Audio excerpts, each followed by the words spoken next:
Sports Podcast. As always, we got Zane, Corey, and Danny. We're ready to kick off the weekend here. We got Thursday night football already going on. Man, not Denver. Detroit is up big against the Packers. Jordan Love not looking so invincible when he's not playing the Bears.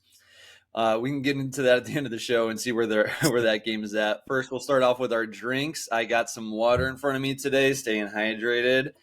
Zane, what do you got in front of you today? Hey everybody, back-to-back episodes with my double chocolate coffee breakfast stout. That's what we're going with tonight. Oh, nice, good stuff. Corey, what do you got in front of you tonight? Howdy. We're running back to whiskey. You guys have me drinking again on a weekday, so, might as well go big or go home, That's what we do. Yeah, it's a typical trend with us. Yeah, typical. It is what we do. All right, let's go over our box office games of the week. We're just going to pick, one game that stands out to us, NFL or college, that we're really intrigued by. It could be a ranked matchup, could be an unranked matchup, does not matter. Corey, we'll start it off with you. What do you got for us this weekend? Sure thing. I'm going to throw it to college. Number 17, Duke, taking on number 11, Notre Dame. Super interested to see whether or not Notre Dame can bounce back and if Duke can keep on rolling. Both have had some relatively big games this year. And, if Notre Dame starts the game with 11 men on the field, I'll be happy. Impressed. I won't be happy. I'd love to see them go 10 men the whole game long. But I think this will be a nice indicator of whether or not they really belong in that top 15. Losing to Ohio State close makes them look, a loss sucks, but it makes them look legit and, relevant. But if they take a dive here and lose to Duke, you're going to start to question, does Notre Dame even belong in the top 20? And does Duke belong, maybe around that 12 mark? So. Yeah, very interesting to see if Notre Dame bounces back this week. They could just take out all their anger on a poor Duke up and coming Duke team, but this Duke team, I know they beat Clemson at home. Clemson looked terrible in that game outside, and it wasn't Cade Klubnik's fault actually, because it was everybody but his fault. It seemed like that game. But Duke, yeah, up and coming team. That's gonna be a really intriguing matchup. Zane, who you got for your box office match of the week? Yeah, some great games coming up this weekend. I'm going to go with college football as well. LSU taking on Ole Miss Rebels. Both 3-1. Feels like a must-win game for both teams. An SEC school with 2 losses probably is not making the top 4 this year. So in my opinion, yeah, it's a must-win game for both these teams if they want to stay in contention. That's my box office game of the week. Yeah, huge resume builder. Like you said, I doubt a team. We saw what happened to Alabama a few times now with 2 lost teams just not making their way into the playoff. You just can't. There's just not enough. There's just not enough room. Maybe in the 12 team playoff in a few years here. Actually, I think next year is when it's going to be starting. But other than that, you can't do that. So. Big week. I like that matchup. I'm going to stay in college football also. I'm going to go to Friday night, though, and we're going to go to Pac-12 after dark.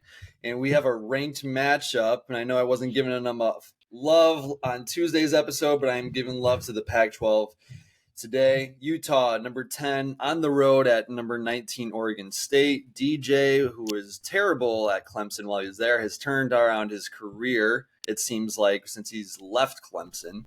Maybe maybe Klubnik will do the same when he leaves Clemson one day. But Oregon State looked amazing against Washington State, at least offensive power-wise. I know they lost that a close game, but I really like this matchup. We'll see. Utah has a great defense, and Oregon State has proved that they can move the ball up and down the field. So I'm really intrigued by that Friday night matchup. Any thoughts, Zane, on Utah? I know they're top 10. I forgot if you said 0 or hero on Tuesday for that Utah team. Yeah, Utah for me was a 0 only because I think one team's coming out of the Conference of Champions, and it's USC.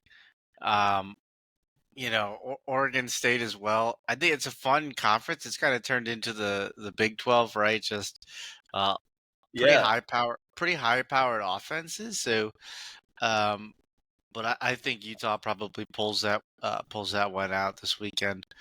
But should be a very fun game. Yeah, I agree. It kind of is starting to like cannibalize itself. We're starting to get to that point, and probably only one team makes it probably at the end here. All right, let's move on to the next part. We'll flip the switch here, and the pulled my hammy section. We're actually pick a few upsets here, not even box office matchups. Has to be 7-point underdogs or more. Corey, we'll start with you. Who was your pulled my hammy team of the week, or pulled my hammy team that you think is going to get upset this week? Yeah, all my Tennessee people are going to be real upset with me here. Knoxville is going to be a sad place to be, I think. Tennessee favored by 12 over South Carolina feels like a bit of a stretch, and I can see South Carolina pulling this one off.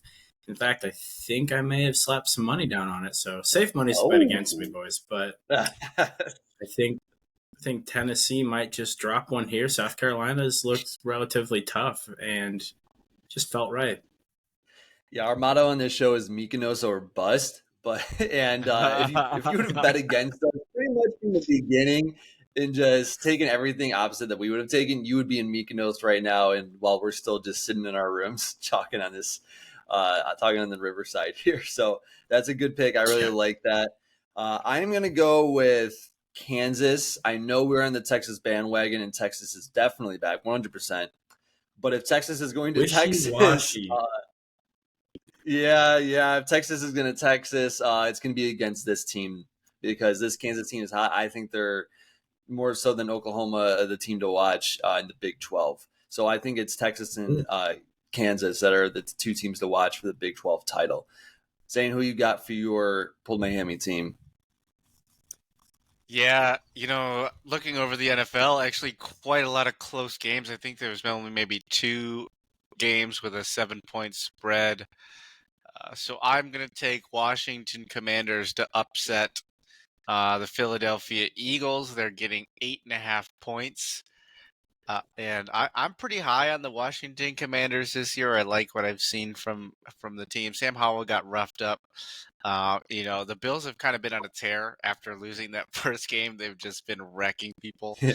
So I'm willing to look past that one. And I think we could have, a divisional game. Those are always kind of can be coin flips. So I will go with Washington. Yeah, I like that. I always like the big spreads and divisional matchups because you can kind of just throw the spreads or records out the window unless it's the Bears. And it's usually you can really rely, especially if it's more than 7 points, you can usually rely on the dogs to cover that divisional matchup, especially if because they're at home. I know Commanders. Actually, is it in Washington or is it in Philadelphia this week? I think it's in Philly. Oh, okay. Well, yeah, so not as much. They can't win because Taylor Swift's not going to show up at that Kelsey Brothers game. So,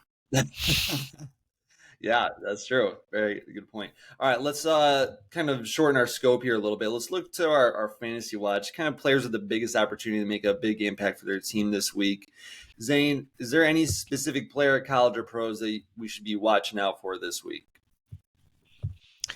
Yeah, absolutely. So I had, drafted Aaron Rodgers with I think my 4th or 5th overall pick this year.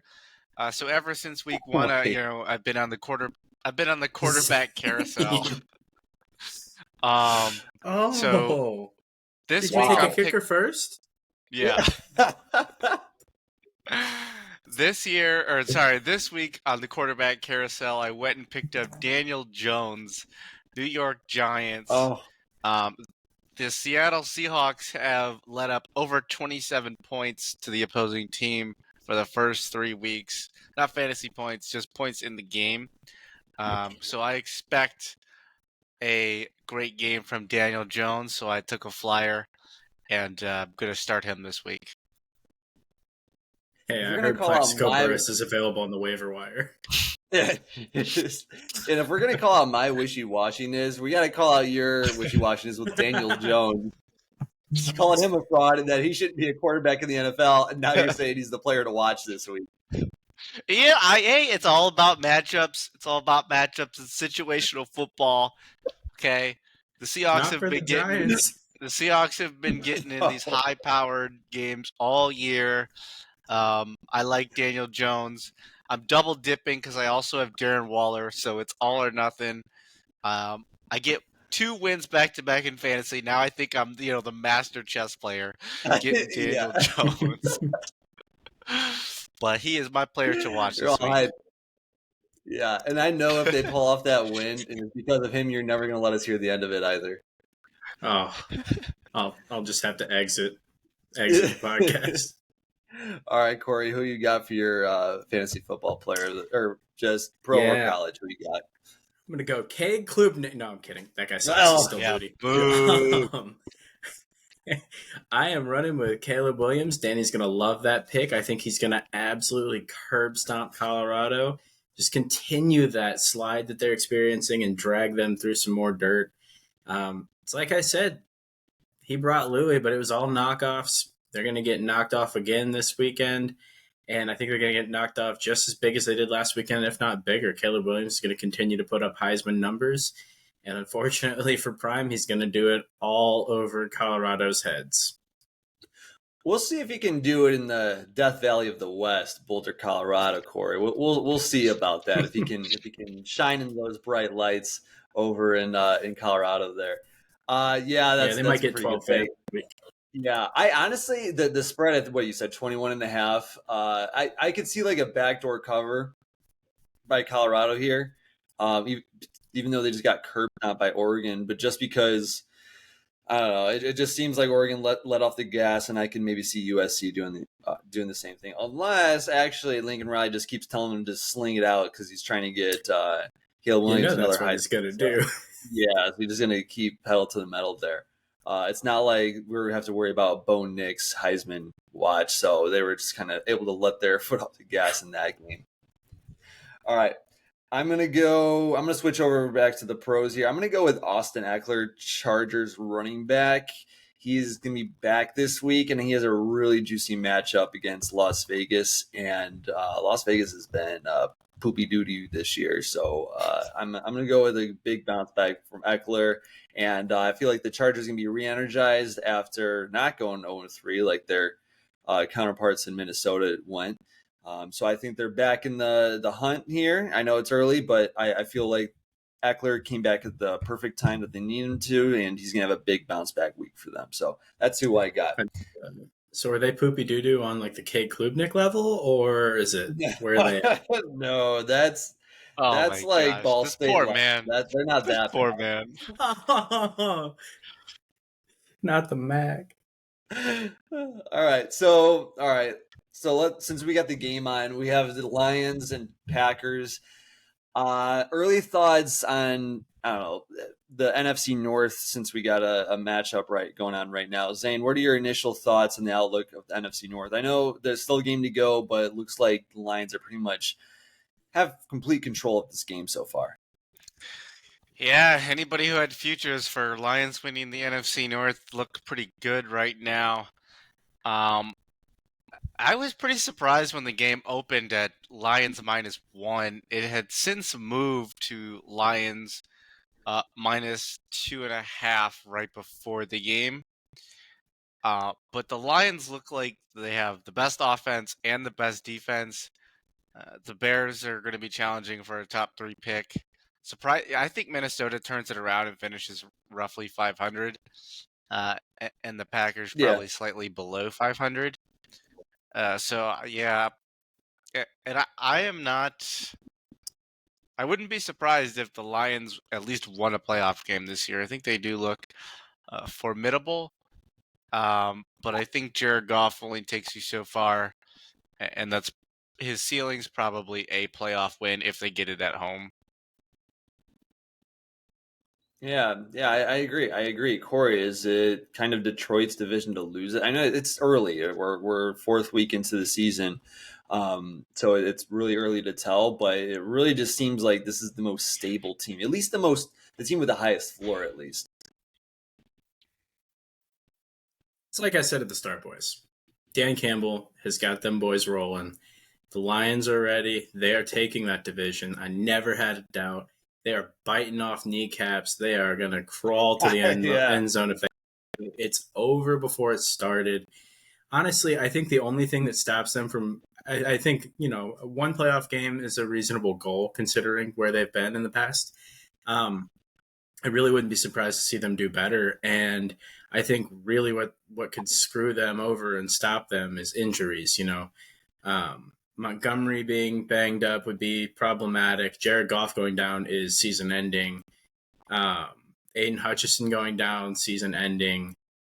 St. Brown. They have like four pieces where any one of those guys goes down and it could really throw them into a tailspin. So maybe even 5 guys. And right now they are handling Green Bay. Like Green Bay doesn't look like they know which end zone to go to. So not that they could get there anyway, apparently, but yeah, and it's up in Lambeau too. So, all right, really excited for this weekend slate here. We talked box office, pulled Miami teams and players to watch out for. So a lot of good stuff to look for this weekend.